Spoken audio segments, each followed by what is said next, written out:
Ladies and gentlemen, do not adjust your set. I am Hitman Cos. Welcome to the official predictions for NXT War Games 2021. And of course, I'm not alone in this endeavor.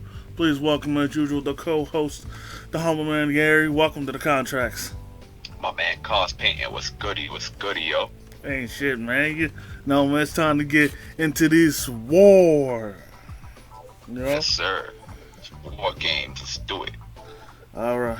Now, starting off, we have the women's war game match consisting of the face team of Raquel Gonzalez, Io Shirai, Cora Jade, and Kaylee Ray up against the heel team of Dakota Kai and Toxic Attraction. Who you got in this match? Honestly speaking, I would say if it's dumb, I would have to say Raquel Gonzalez and her team. I'd have to say that. I wanted to say Toxic Attraction at first because of how great they're doing with them, but they're probably gonna let Raquel and her team win. That's it. Yeah, part of me thinks that they might have it. For one thing, because they have the advantage going into the match, and also Raquel Gonzalez has that extra edge with her strength, and Io Shirai with her skill. Right. But part of me thinks that this new unhinged, sort of psychotic Dakota Kai might bring it on home for the heel team. Toxic Attraction, you know what I'm saying? They're definitely tearing shit up. I'm thinking maybe either Gigi or JC might get the deciding fall and win it for them. I'm not sure. Right. And I tell you what, considering that I have watched NXT UK, I'm definitely surprised that Kaylee Ray is a face, because she was in the 2019 Women's War Games match when she was heel, a part of Shayna's team. You know what I'm saying? Right, exactly. Yeah, I remember that. And actually, her team lost. But That's correct. so who knows?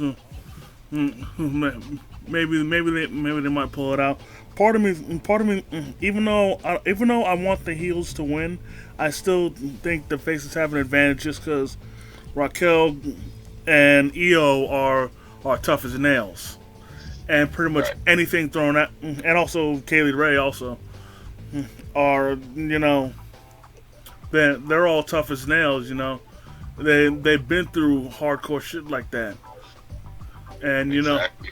and has me thinking that Cora Jade might drag them down. And also, let me say this: Cora Jade has really been getting on my nerves. Because for one thing, because she has been getting lucky win after lucky win, always winning via roll up. Yeah, exactly. It's been getting so annoying, and she want and people or even her want to act as if she's good. I don't see how she's any good, because luck does not make you good. Skill makes you good, and literally every time she's won a match, it's always been by a roll up, and it's been so annoying, man. Right. That's why I agree with you for real. I don't think she's any good. And on top of that, because of that, she doesn't have a finisher. So, like I said, she's gonna drag them down in this match. So, Exactly. if the heels win, it's gonna be because Cora dragged them down. Right. But I tell you what, if they have Cora freaking bring it on home for them via a fucking BS roll up, I'm gonna be pissed. Yeah, I can't blame you for that. Because That'd be great. because this is a fucking War Games match, yo.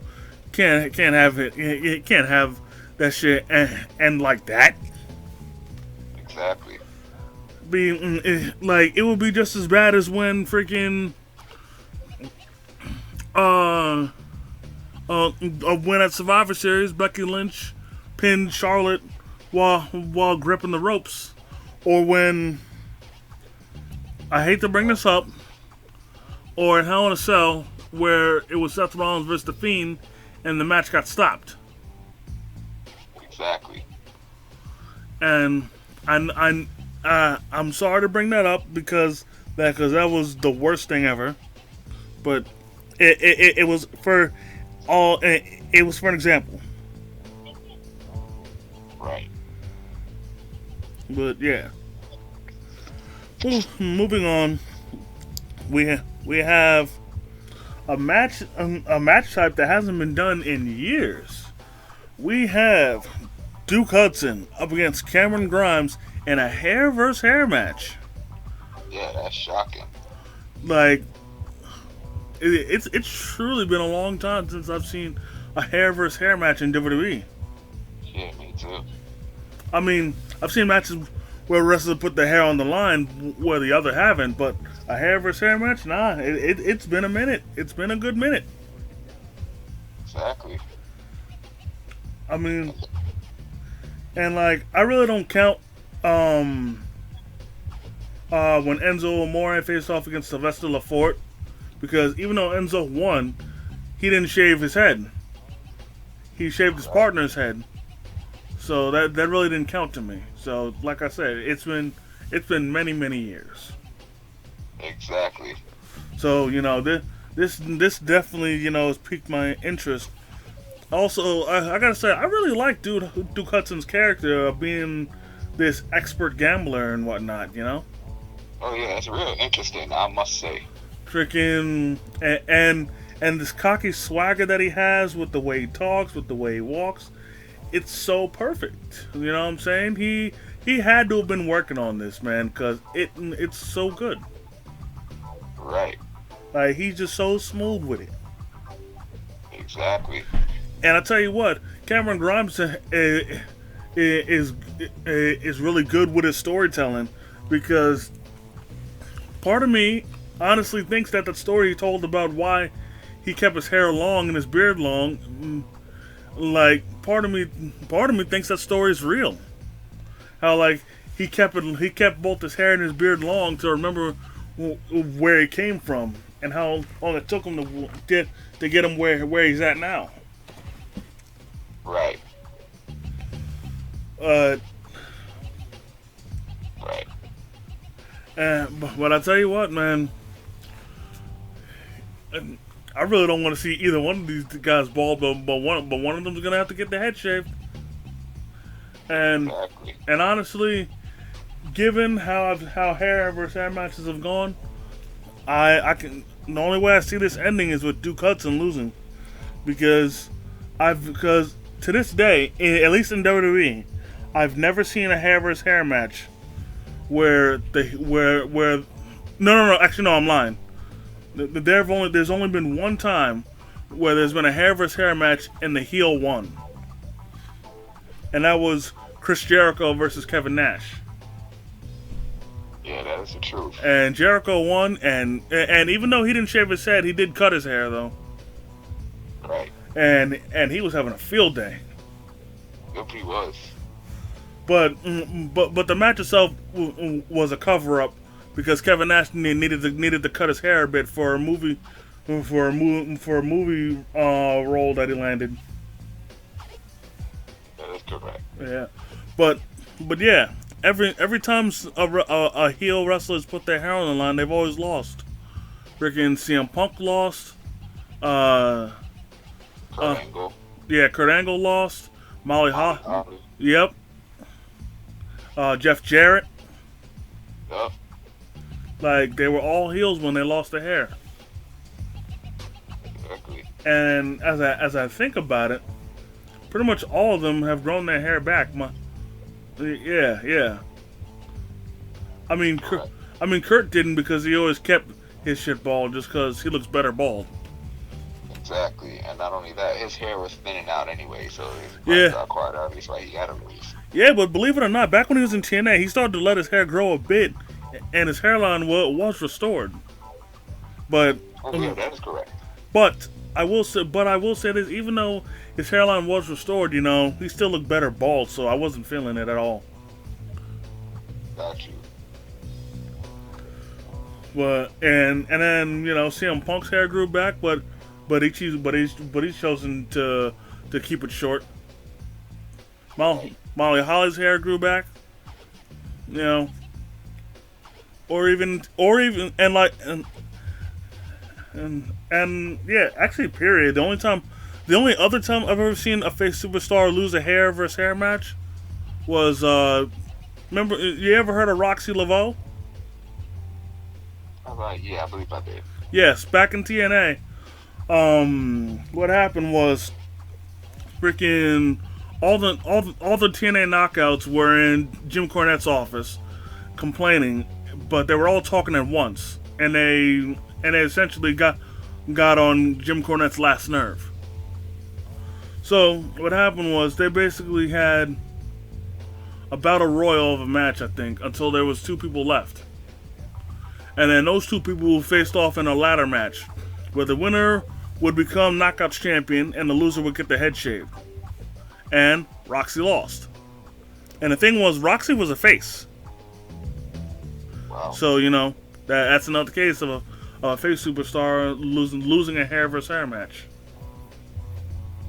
Oh wow. Yep. And this was also a cover up because Roxy had put some hair dye in her hair, but the hair dye irritated her scalp. So, wow. so she needed to get her hair cut to get rid of the irritation and all that. But also, the getting a haircut was a bit painful because she got busted open on the top of her head. Exactly. But it had to be done. But I will say this: freaking the storytelling by the face knockouts was really something, because all the face knockouts were holding her hand and shit, telling her be strong, don't look at your hair, just look at us. Like it was some real shit, yo. Freaking Gail Kim looked like she was on the verge of crying. Like that was some real good storytelling. Right. Oh, and the funniest shit, there was actually something funny about it. The funny thing was that freaking, even though it was Roxy's idea, the crowd thought it was all Vince Russo's idea, because Vince Russo was still doing, was still writing storylines and shit for them. So literally, as she at first when she was just starting to get her head shaved, the crowd started chanting, "Fire Russo! Fire Russo!" Like, that shit was so fucking hilarious. Yep. But then afterwards, they just started chanting Roxy's name, just cause she took the head shaving like a champ. But I'm getting way off topic. Freaking, who you got in this match, Grimes or Hudson? Honestly, I got Grimes to win that. Yeah. I mean, I'll be honest. Just because I'm loving his character, I want Hudson to win. But given how Grimes gave his backstory and all this, all that, and the story and whatnot, they gotta give it to Grimes. Exactly. But I won't be mad if they give it to Hudson. Right. Yeah. Now, moving on, we have an interesting one. We have Imperium's Fabian Eichner and Marcel Bartel taking on Kyle O'Reilly and Von Wagner. Honestly, I think this is gonna be a real good matchup, man. I mean, don't get me wrong, Eichner and Bartel might have a hard time taking down Von Wagner because of his size and strength, but freaking, they're pretty strong in their own right. So I think they'll have plenty of things to do as far as putting him down. Right. And then, but considering that they faced Kyle O'Reilly before, they'll definitely have to watch out for his submission prowess. That's correct. But now I'll be honest, I want Imperium to win, just because this team with of Kyle O'Reilly and Von Wagner, I just don't see them going anywhere, just because it just doesn't look right. It doesn't fit. Like I'm just so used to Kyle O'Reilly being, with the Undisputed Era, tagging with either Bobby Fish or Roderick Strong. This just doesn't look right. Yeah, I understand perfectly. But they're trying to make it work. But I don't see them winning. I really don't. Right. And especially if the rumors are true and that O'Reilly's contract is coming up by the end of the year, then yeah, I definitely don't see Imperium losing. Right. Because Exactly. part of me fears that Kyle O'Reilly's going to want to leave, and then with him gone, there'll be no point in him being a champion. Right. So, but even if he's not leaving, I still got Imperium for this. Got you perfectly. Honestly speaking, I think Imperium's gonna win as well. I mean, honestly, I would have preferred Legado del Fantasma to face them, but the problem with that is that Legado del Fantasma is heel, just like Imperium, so it wouldn't really make much sense. Exactly. Also, speaking of Legado del Fantasma, haven't you noticed their new logo? Oh yes, I have. The freaking they're paying homage to the Latino World Order, Exactly. and freaking the whole thing behind the LWO. I always like that and whatnot. And I always love it when wrestlers pay homage to stuff to stuff from the past. So what I'm saying, I like that. Right. Me too. But yeah, I got Imperium on this one. Me too. Yeah. But before we get into the next match, I gotta say, I like this little storyline between Legado del Fantasma and Zion Quinn. Oh yeah. Yeah, man. Especially Zion Quinn and what's that chick's name? From Legado del Fantasma. Chick's name. Yeah. She looked good as fuck. I'm trying to remember her name too, yo. But I like the little. I like how they're teasing a relationship with them. Yeah, I like that too. Freaking. I especially liked when what's his face, when he took out Legado del Fantasma. Oh, Then- yeah.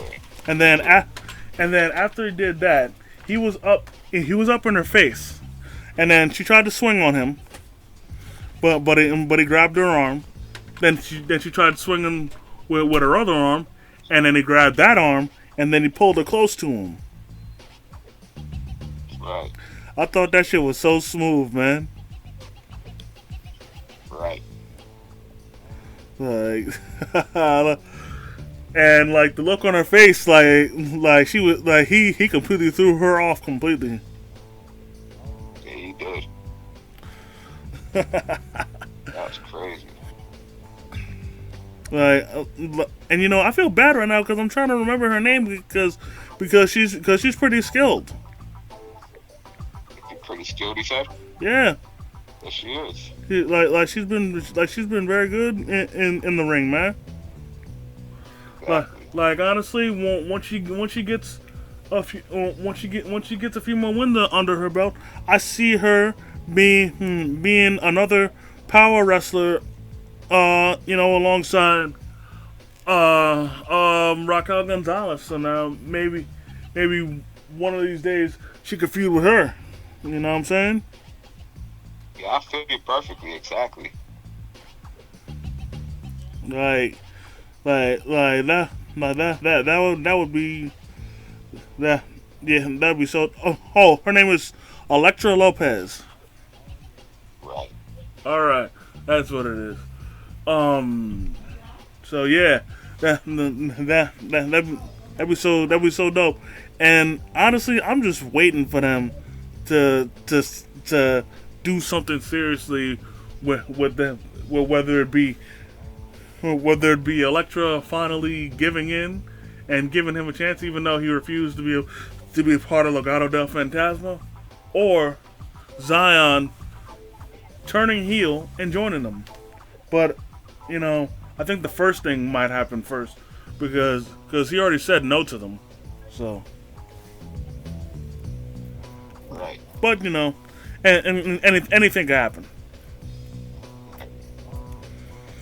Moving on, we have the Cruiserweight title on the line. Roderick Strong defending against Joe Gacy. And what's your take on Joe Gacy? What do you think of this character? What I think of it is that it's very. I think it's very great. Yeah, I I mean, think it really yeah, is. I mean, me and my opinion is good, but part of me thinks that they're trying to make him look like a psychopath. Like Right. with him always acting like he wants peace and tranquility, and he considers the ring a safe space. And his last name Gacy has me thinking of the serial killer John Wayne Gacy. You know, Right. so you know, and with this big dude that's his enforcer, I guess. You know, it only has me further thinking that that's the route they're going. Exactly. But who you got in this match? Well, down this match with Roderick Strong against that guy, I want to say, what's the other guy's name? Joe Gacy. Joe Gacy. I think he's probably going to beat Roderick and take the belt from him. You know, now part of me thinks he's gonna do that, but another part of me is thinking that they're really trying to make Diamond Mine into a serious threat, and with that being said, you know they're more than likely gonna have Roderick retain. And Right. but I gotta say this: when it comes to Joe Gacy, he looks a little like John Wayne Gacy, so he just might be a psychopath. Right. But enough of that. I definitely think this might be a very good matchup, and I definitely will see. What's this? I see. Honestly, with the way they're building it up, it looks like that Roderick Strong is gonna get confused by Gacy being all nice and whatnot, and then Gacy is gonna take advantage of his confusion and use that against him to win the title. Right. I would think so. We're honestly speaking, I would think so as well. I would think so as well, for real. Yep. And before I get to the next match, freaking another thing when it comes to John Wayne Gacy is that he actually used to paint when he was in prison, while on death row. And believe it or not, you ever heard of Gigi Allen? Yeah, I did. Yeah, believe it or not, Gigi Allen used to always visit him in prison. For some crazy ass reason, but he visited him enough times that Gacy actually painted a picture for him. I guess out of showing gratitude. Right. And then Gigi used that picture as one of his album covers. Right. But anyways, I'm getting way too off topic. Now talk about the main event, the men's Money in the Bank. I mean the men's War Games match between Team Black and Gold, consisting of Tommaso Ciampa, Johnny Gargano, Pete Dunne, and LA Knight, up against Team 2.0, Braun Breaker, Carmelo Hayes, Grayson Waller, and Tony D'Angelo. Also, side note for Team 2.0, they'll have Trick Williams in their corner because of him tagging along with Carmelo Hayes. I'd like to think that if he shows up to the match, he'll be on the outside, putting weapons in the ring to help out Team 2.0. Right. I think that may happen too. Yeah. And I'll admit, when it comes to Team Black and Gold, it seems like it's been more about Ciampa and Gargano than it has about anybody else. Because I haven't seen Pete Dunne or even LA Knight give any build to this match, saying anything to about the match or anything or any build up, or even say anything to Team 2.0. I mean, sure, they've been fighting, but like, because they haven't said much, with the team, I really feel like they're more of in the shadows of DIY. You feel me? Right, I feel you perfectly. And then, whereas compared to Team 2.0, literally on the go home show of NXT, they all had a chance to say their piece. Literally, all of them have the spotlight on them, whereas Team Black and Gold doesn't. Exactly.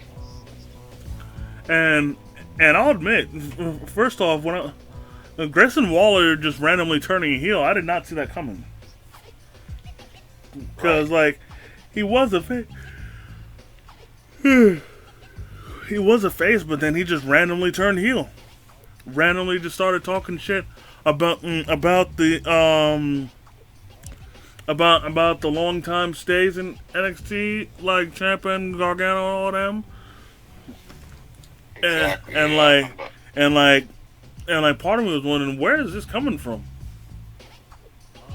And then and then no offense to LA Knight, but he was, up until now, he's been heel. So it really didn't make same thing with Pete Dunne. So for the moment, it didn't make sense for either of them to be in the match, especially LA Knight, because last I checked, Team Black and Gold is to represent the people who've already been in NXT for years, whereas LA Knight came to NXT about around the same time that Grayson Waller did. Right. So that part confuses me a bit. But who you got in this match? Well, I got in this match, I got Team Black and Gold. Honestly, I'm loving everything that each individual character from Team 2.0 is doing to vote against them. So I got Team 2.0. Each one of them is killing it. I love Braun Breaker being this big muscle head. He's showing a lot of personality, even though he pretty much got torched when he got called the big bad booty nephew, because he's Rick Steiner's son and Scott Steiner's nephew. Right. But but he still showed a good amount of charisma. You know, I'm liking Grayson Waller being this young punk with no respect, because he's been able to throw down in the ring, and he gave Ciampa a run for his money. And then I absolutely love Tony D'Angelo, Carmelo Hayes, and Trick Williams. Freaking Tony D'Angelo with this whole Italian thing, I love it, man. But I'll admit, I thought that was funny when what's his face, when Dexter Lumis made that drawing symbolizing that D'Angelo was gonna be sleeping with the fishes, and you know how that is with the mafia, because that's fitting to with Tony and D'Angelo, because he mentions the mafia a bit, right? And they freaking cement your feet together, throw your ass in the ocean, and you are literally gonna be sleeping with the fishes. Exactly. Because unless you are the world's strongest swimmer, you're not coming back to the surface. Yeah, that's correct.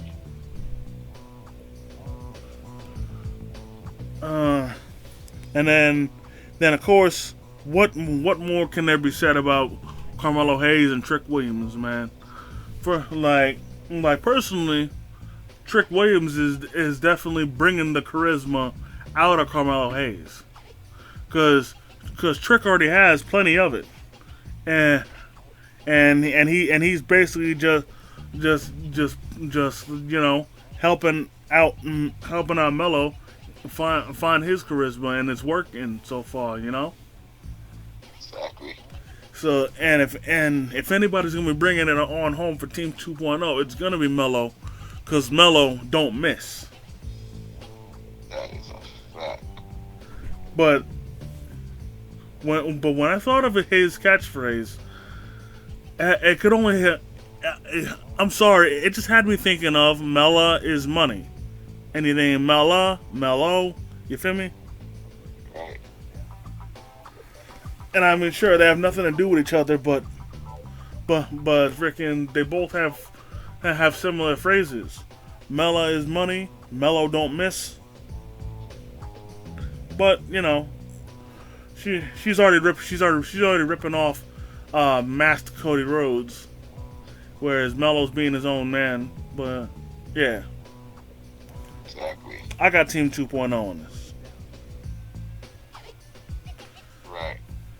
And who you got? That Team Black and Gold. Sounds good. And who do you think, if they win, who do you think is going to bring it on home for them? If Team Black and Gold win, I think either Tommaso or Johnny take it home for them. You see, by you thinking that just further proves me right of how LA Knight and Pete Dunne are just in there, are just in the shadows. Or one of them, or two of them too. I think one of them, or the four of them, are gonna win. Cause all four of them are great. No. I mean, only one of them can have the deciding fall, because it's one fall to a finish. Right. And also I'll say this for me, another reason why I think that that Team 2.0 is going to win is because they have the man advantage. Right. I see why you say that. But freaking Team Black and Gold is tougher than that. So Right. so they'll be able to withstand that. Exactly. But we'll see what happens Sunday together. Exactly. Yep.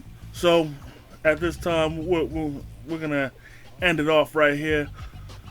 We definitely want to thank each and every one of y'all for taking the time out of your busy schedule to come and chill with us. I definitely want to thank the Humble Man as usual for coming through and kicking his wrestling knowledge. Yes, sir. My man, Cos Payton. Always a pleasure to do this shit all the time, kicking the wrestling knowledge, and we will be coming right back at you with the results and all that, how we felt about it. Because NXT Takeover, War Games, NXT period as a whole always delivers, and I know War Games will be great, so we will be coming right back at y'all. You already know, man. But you know, but until then, you know, y'all freaking hit the like button, comment if you feel like it, and if you're new to the channel, subscribe and hit the notification bell so you never miss a new video. We got to get up out of here. So until next time, by way of Struggle Vision Productions, it's the Hitman and the Humble Man, and we out. Peace. Peace.